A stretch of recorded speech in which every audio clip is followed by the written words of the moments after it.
Hello दोस्तों, स्वागत है आपका अपने यूट्यूब चैनल किरण लर्नर्स अकेडमी में। इस वीडियो में हम करेंगे रेलवे ग्रुप डी मैथ्स के वो सारे क्वेश्चन जो 7/10/2022 को थर्ड शिफ्ट में आए थे।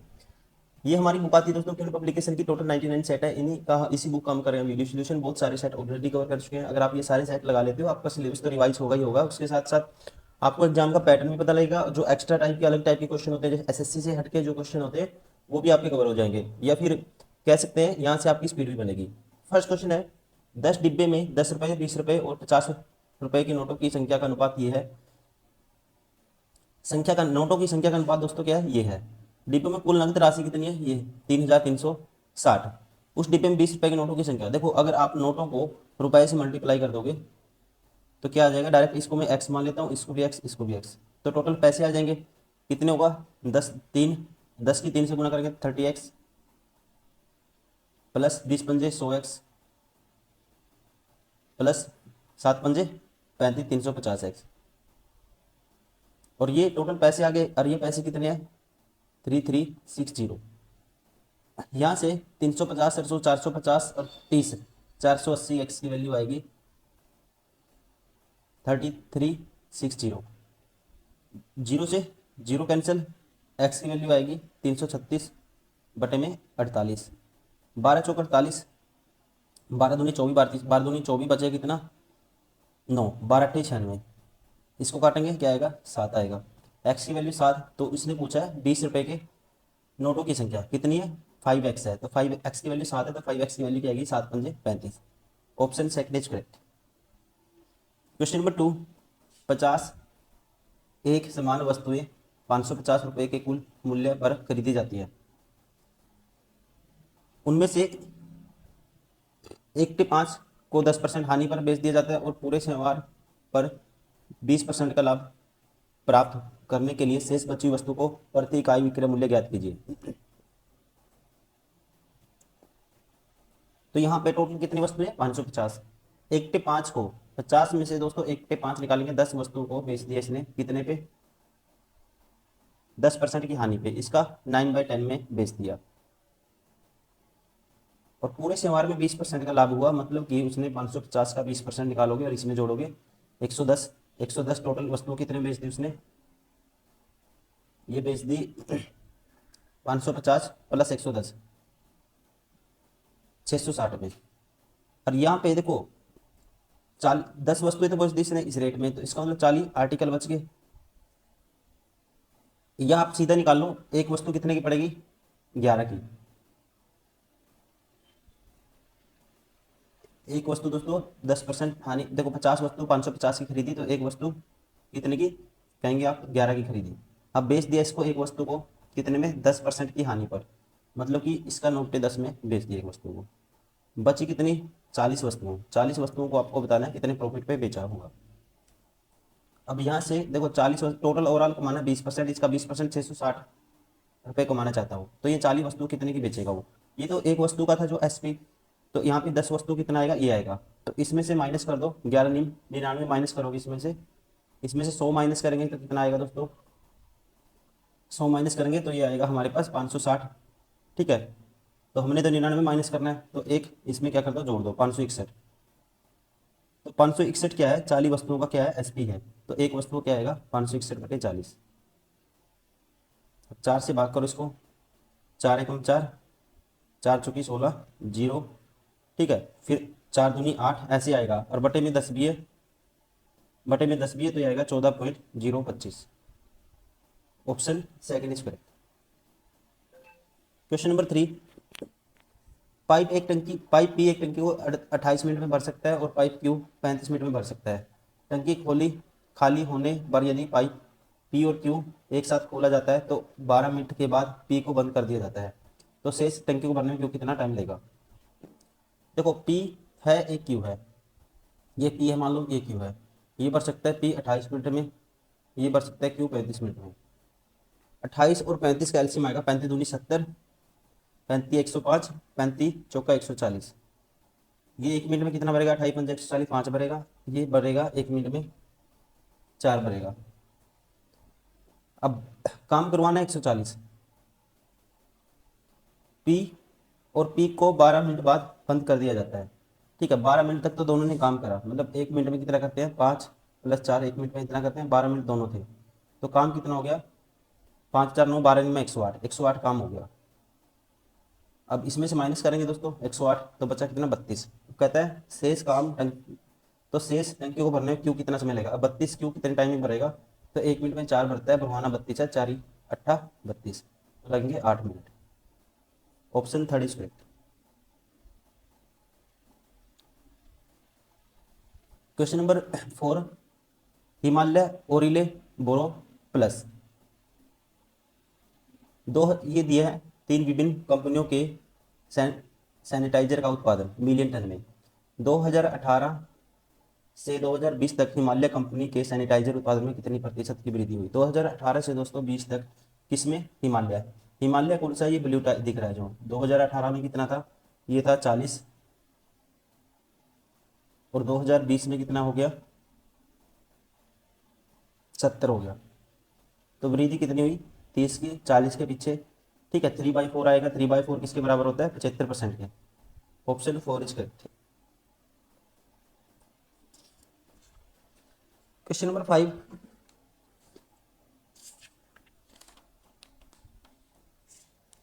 दो अंकों वाली एक संख्या में धाई के स्थान पर मौजूद अंक इकाई के स्थान पर मौजूद अंक का दोगुना है।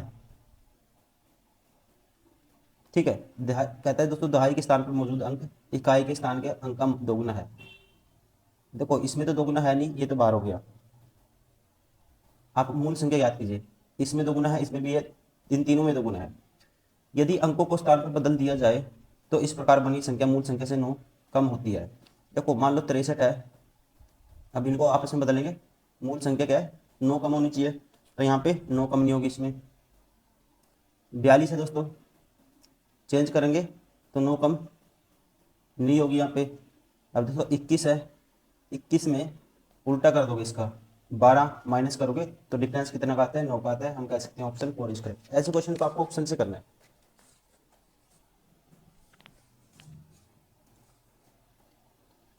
क्वेश्चन नंबर 6, एक समलंब चतुर्भुज का क्षेत्रफल 160 सेंटीमीटर स्क्वायर है।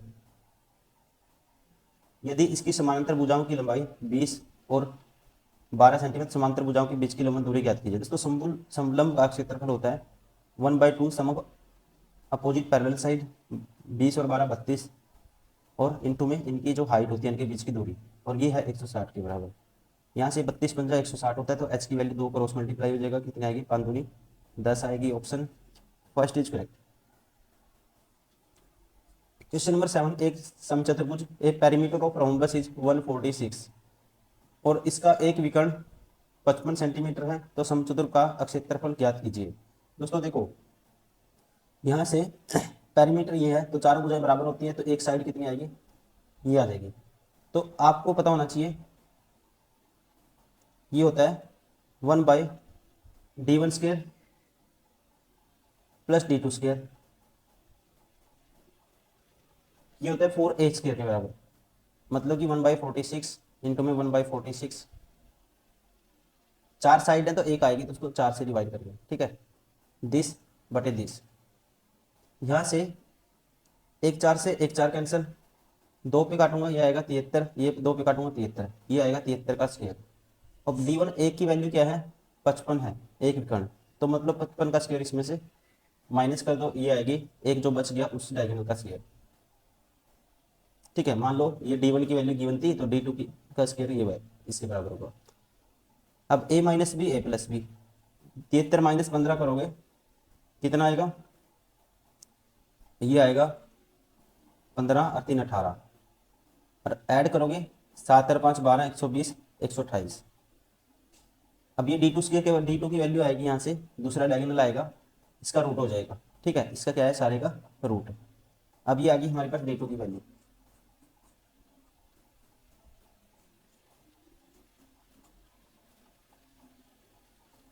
यहाँ से एरिया होता है रोम्बस का 1/2 d1 इंटू d2, 1/2, ए की वैल्यू 55 डायगोनल, और एक आ गया हमारे पास ये, ठीक है, 128 गुना, इसको लिख सकते हैं देखो 36, 2 इसका कर दो आधा 64, अब इसका रूट करोगे 36 का 6 आएगा, और इसका रूट करोगे 8 आएगा। 2 से काटेंगे क्या आएगा ये 4 आएगा। 4 तिये 12, या आप कह सकते हो 55 का डबल करोगे 110, 110 का डबल 220 गुना 6, 22 का 132 होता है। ये आएगा ऑप्शन थर्ड 1320। एरिया क्या है 1320, option third square. Question number 8, 891 का स्क्वायर 892 के स्क्वायर बीच कितने पूर्णांक आते हैं? ठीक है, how many integers in lies between 892 का स्क्वायर माइन, ठीक है, इनटू बिटवीन 891 का स्क्वायर। इनके बीच बताना है दोस्तों। तो हम कह सकते हैं 892 का स्क्वायर माइनस कर देते हैं 891 का स्क्वायर। कैसे? मैं अगर आपसे पूछूं 10 और 5 के बीच कितने नंबर हैं, तो आप करोगे 10 माइनस 5 क्या आता है 5। क्या इसके बीच 5 नंबर हैं? तो दोस्तों 5 नहीं है 4 हैं, क्योंकि देखो 6 होगा, 7 होगा, 8 होगा, 9 होगा, तो एक एक्स्ट्रा माइनस कर देते हैं हम, क्योंकि एक साइड वाला जो नंबर है वो ये वाला रह जाता है, तो एक माइनस एक्स्ट्रा माइनस कर देते हैं। तो एक इसमें से माइनस कर देंगे, तो इनमें के बीच जो पूर्णांक होंगे वो आ जाएंगे। ए स्क्वायर माइनस बी स्क्वायर, तो ये होगा ए minus B A plus B. तो 8 से 91 माइनस 1 दोस्तों, एक तो आ जाएगा हमारे पास 892 माइनस 1, और एक इनका सम, सम कितना होगा 8 8 16, 8 8 16, 1600, 9 और 9 18, 180, 1780, 2 और 1 3, 1783 माइनस 1 है। 1783 माइनस 1 करेंगे तो कितना आएगा 1782 आएगा। Option first is correct. Question number 9, यदि 11 से 13 अंकों वाली संख्या 98 से विभाज्य है तो x का मान ज्ञात कीजिए। दोस्तों ये संख्या अगर 98 से विभाज्य है तो हमें x की वैल्यू बतानी है। ये सॉरी हम गलत पढ़ गए दोस्तों, हिंदी में देखो गलत है, कुछ मिसअंडरस्टैंडिंग बनेगी। इंग्लिश में पढ़ के देखो, इफ द 13 डिजिट नंबर, ये 13 डिजिट नंबर है, ये 98 इस नंबर के इंक्लूड है, ठीक है, इस डिविजल बाय 11 से डिवाइड होता है, then what is the value of x। Statement right statement क्या है, 11 से डिविजिबल है। अगर 11 से नंबर डिविजिबल है ना, तो 11 से वो नंबर डिविजिबल होता है जिसका सम अल्टरनेटिव डिजिट का जो डिफरेंस है 11 से भाग होता है, वही 11 से भाग होगा। तो अल्टरनेट जो डिजिट है उनका डिफरेंस लेंगे दोस्तों, तो देखो 3 5 8, 7 15, 2 17, 17 और 4 23, 23 प्लस एक्स, और ये प्लस 8, 23 प्लस एक्स प्लस 8, तो कितना होगा 31 प्लस एक्स, 23 और 8 31 प्लस एक्स। अब ये दिया, अब ये लेंगे 4 8 हजार 12, 12 6 18, 18 और 3 21 और 3 1 24, 24 24 और 9 24 और 9 24 और 9 होगा दोस्तों कितना 33। ये डिफरेंस कितना x, ये बचेगा हमारे पास x माइनस 2। अब ये नंबर अगर 11 से भाग करना आपको, तो x की वैल्यू क्या है, समझ, ये डिफरेंस x 11 से भाग होना चाहिए, तो डिफरेंस कितना बनाना पड़ेगा 0 बनाना पड़ेगा। 0 दोस्तों भाग होता है 11 से, ठीक है, तो x की वैल्यू पुट करनी पड़ेगी, तो ऑप्शन फर्स्ट इज करेक्ट।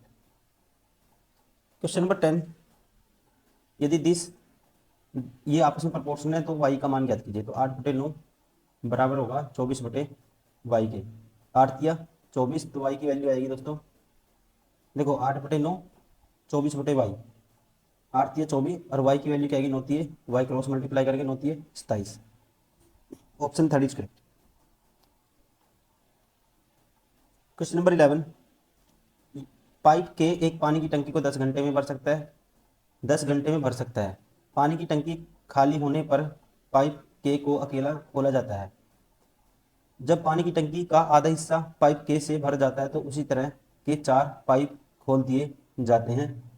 पानी की टंकी को भरने में कुल कितना समय लगेगा? अब देखो 10 घंटे में पाइप के भर सकता है, तो इसका मतलब जब दोस्तों आधा हिस्सा भर जाता है तो 1 घंटे में 1 भरेगा, तो टोटल कैपेसिटी मान लेते हैं 10 घंटे में 10 भरता है, टोटल कैपेसिटी मान लेते हैं टैंक की 10। अब आधा जब भर जाता है, आधा कितने भरेगा 5 घंटे में भरेगा, 5 घंटे तो ये हो गए। अब बचा कितना काम, 5 काम बच गया। अब 5 काम जब बच गया, जब पानी की टंकी का आधा हिस्सा पाइप के से भर जाता है, तो उसी तरह के 4 और पाइप होल दिए जाते हैं।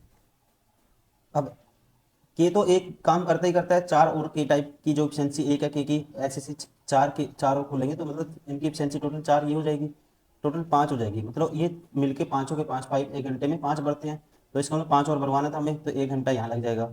तो टोटल कितने लगेंगे, 6 घंटे। Option first is correct. कौन सा ऑप्शन राइट होगा, ऑप्शन फर्स्ट।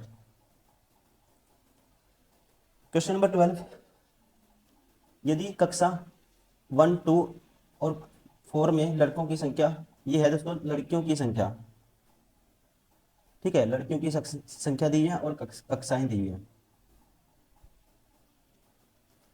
अब आपको बताना है कक्षा 1, 2, 4 में लड़कों की कुल संख्या उन्हीं कक्षा में लड़कियों की कुल संख्या से 27 अधिक है। तो कक्षा 1, 2 और 4 में लड़कों की कुल संख्या कितनी है दोस्तों? 1, 2, 4 में लड़कियां कितनी है? एक में है 24, 2 में है 28 लड़कियां, और 4 में कितनी है? 18 लड़कियां। और इससे 27 अधिक क्या है? लड़कों की संख्या। तो 27 ऐड कर दो, डायरेक्ट बताओ अभी कितना हो गया। देखो 28 और 24 कितना होगा? 52 होगा, 52 होगा।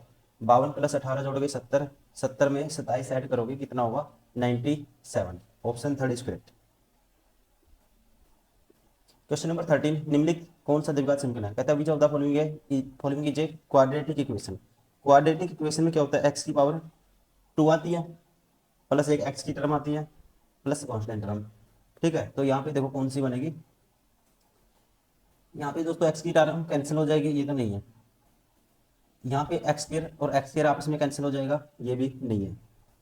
यहाँ पे एक्स की टर्म है plus 2x plus 2x plus 1, और ये 2x दोस्तों इस साइड आके माइनस होगा। यहाँ एक्स स्क्वायर की टर्म है, ठीक है। तो यहाँ पे जो क्वाड्रेटिक इक्वेशन होगी, अगर इसको हम खोल के देखते हैं, ये क्या बनेगा? एक्स स्क्वायर, ये -2 इधर आके प्लस हो जाएगा 3। ये क्या है? एक क्वाड्रेटिक इक्वेशन है। Option third is correct.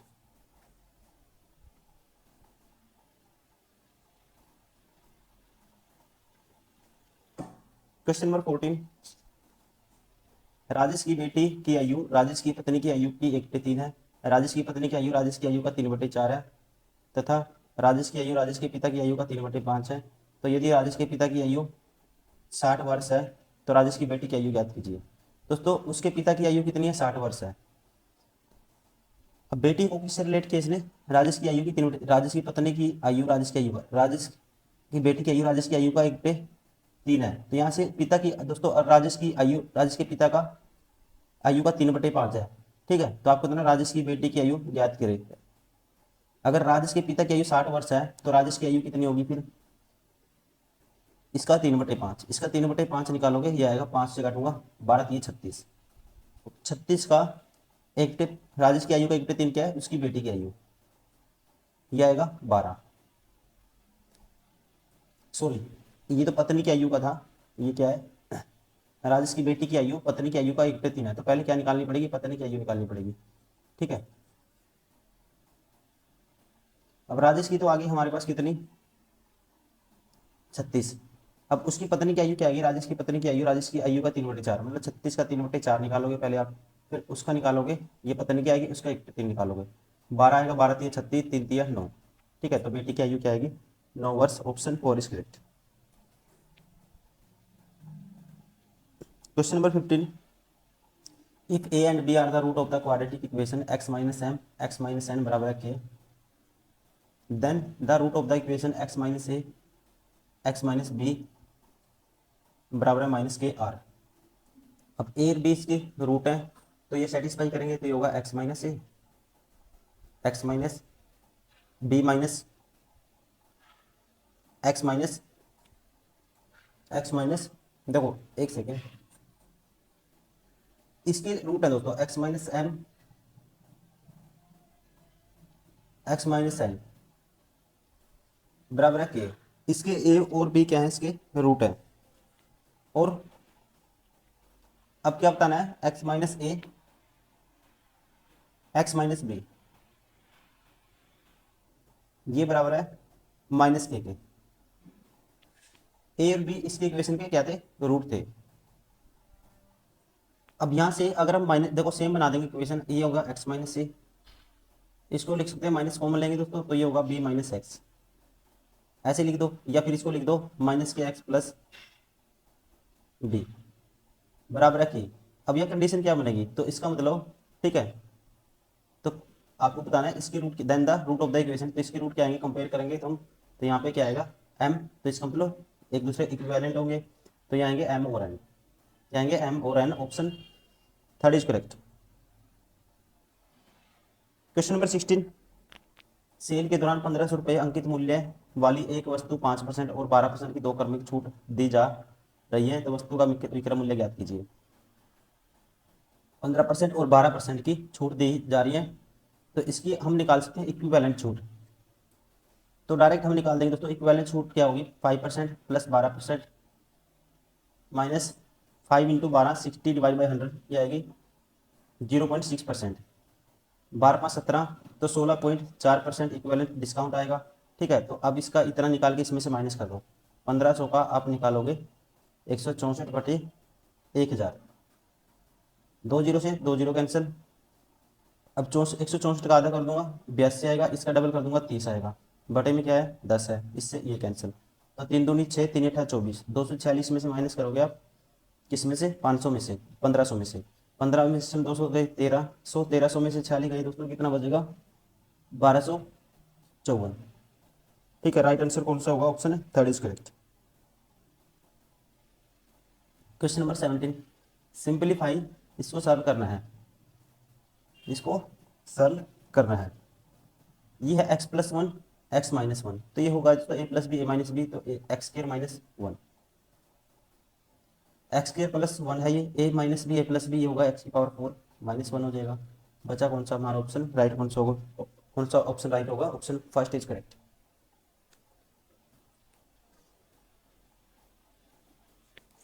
Question number 18, simplify, इसको सिंपलीफाई करना है।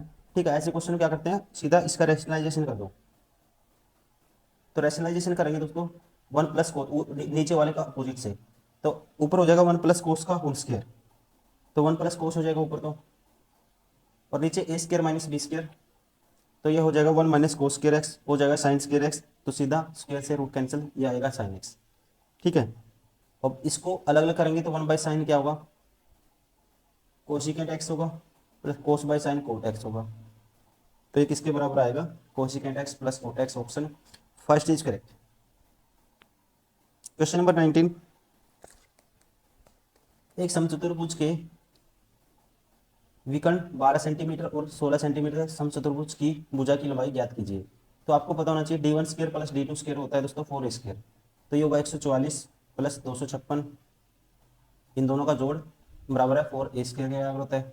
6 × 4 = 10, एक कैरी 5 और 5 10, 0 एक कैरी, ये आएगा 400, तो इससे कैंसिल आउट करेंगे 100 बराबर है a², तो a की वैल्यू क्या आएगी 10 आएगी, option second is correct.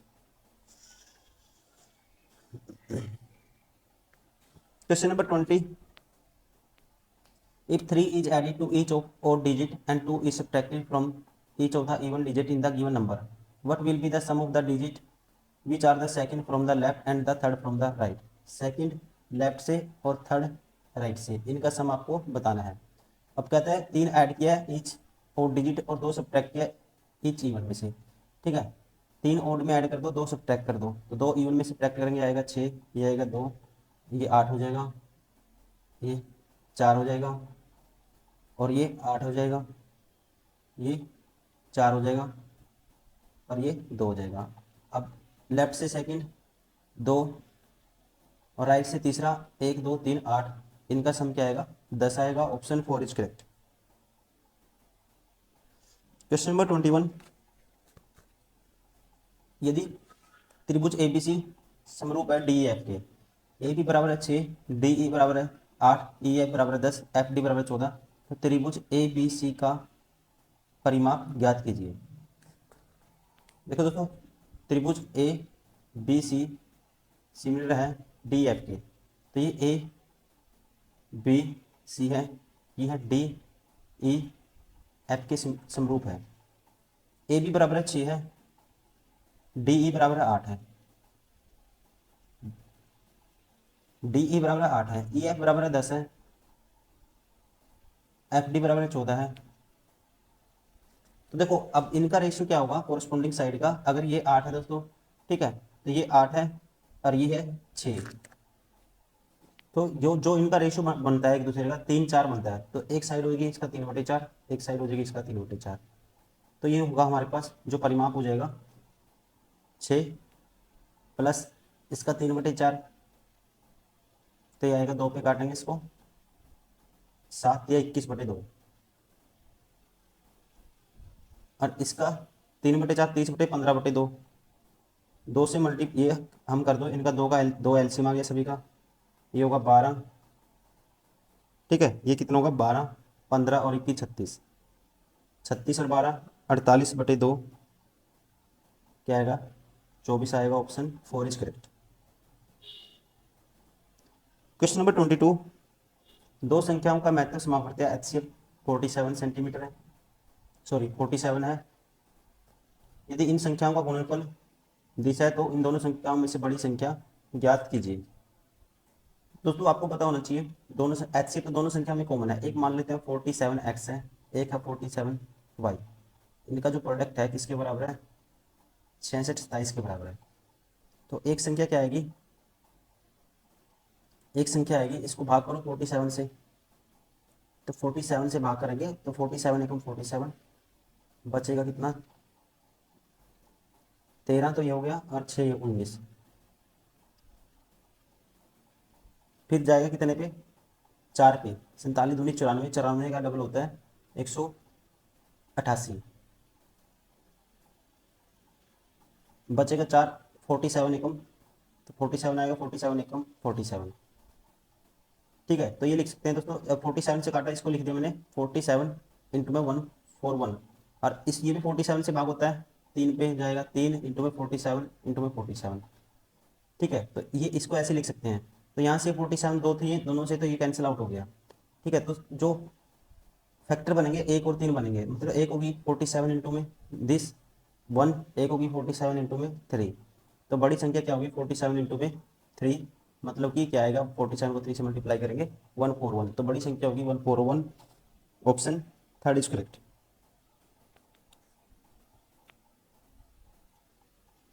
Question number 23, simplify the following, -2 है, माइनस है, फिर बार, ये है दोस्तों 3, अब ये 3 ये क्या है देखो 4 - 5 करेंगे -1 आएगा, और माइनस बार भी है, माइनस माइनस क्या हो जाएगा, ये हो जाएगा प्लस, ये हो जाएगा 4, ठीक है, कितना हो जाएगा -1 माइनस प्लस 4 हो गया, और 4 - 3 क्या आएगा दोस्तों माइनस का, ये आएगा माइनस का 1, तो माइनस के 2 और माइनस का 1, माइनस का सॉरी ये माइनस का 1 निकलेगा यहाँ से, और माइनस माइनस प्लस हो जाएगा, तो बचेगा क्या हमारे पास -1 बचेगा, option first is correct. Question number 24, simplify the following, इसको सिंप्लीफाई करना है, तो देखो इसको सिंप्लीफाई करेंगे आपको x की नीचे भी पावर ऊपर भी, तो यहाँ से x की बात दोस्तों माइनस की 3 है, और ऊपर है, सीधा आप ऊपर ऐसे करो, इसकी जो पावर है -3 दूनी 6, -6 हो जाएगी, तो x की पावर नीचे जाके प्लस की 6 हो जाएगी, y की पावर -6 है, ऊपर -6, और ये 2 से गुणा के माइनस के y की पावर -12 ऊपर, दोस्तों नीचे हो जाएगी प्लस के 12, और लेकिन माइनस के 3 है, तो कितनी आएगी x की पावर, या आप इसको ऐसे छोड़ो, और भी आसान तरीके से करते हैं इसको, अब देखो -3 है पावर ऊपर वाले की, तो नीचे तो हो जाएगा सीधा प्लस हो जाएगी नीचे जाके, तो नीचे x की पावर 3 आएगा, और y की पावर 6 आएगा दोस्तों, और z की पावर 3 आएगा, और ये ऊपर चला जाएगा, ये हो जाएगा y की पावर 3, ठीक है, और ये हो जाएगा, अब सारे का स्क्वायर है ऊपर, अब इसको सोल्व करो, अब ऊपर क्या आएगा देखो स्क्वायर करेंगे तो y की पावर 6 आ जाएगा ऊपर,